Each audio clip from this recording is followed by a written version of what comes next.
شرکت هواپیمای سومون ایر خبر داد که شماره پروازها را در مسیر دوشنبه مسکو دوشنبه افزایش داده است. من بعد پروازهای منتظم به سمت مسکو، فرودگاه دمدیدو و بازگشت در یک روز 2 مرتبه توسط هواپیماهای بوینگ 737-800 انجام داده می شوند.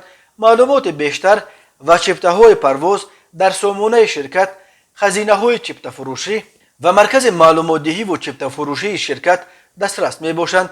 قبلا سامون ایر بین دوشنبه و مسکو هر روز تنها یک پرواز انجام میداد. پروازهای سامون ایر به مسکو در روزهای افزایش داده می شود که موسم نو مهاجرت کاری در حال اوج گرفتن است. هر سال بیش از 1 میلیون از اهالی قابل کار تاجیکستان برای تامین روزگار خانواده های خود به مهاجرت کاری به خارج و اساساً به روسیه می روند. پولهای فرستاده مهاجران یک منبع اساسی تامین زندگی اکثر عائله های تاجیک و یک چرخ پیشبرنده عرابه اقتصاد تاجیکستان به شمار می رود. سال 2021 از روسیه و اساساً با شرافت مهاجران تاجیک به تاجیکستان 1.8 میلیارد دلار پول ارسال شده است. سامون ایر در اطلاعیش همچنین یادآور شده است که هنگام ورود به قلمرو روسیه از جمله به مسکو همه مسافران به استثنای شهروندان روسیه باید شهادتنامه گذشتن پتر تست را با نتیجه منفی سنجش کووید 19 که دوام 48 ساعت پیش از وارد شدن به قلمرو روسیه داده شده است پیشنهاد نمایند. از 15 مارس سال 2022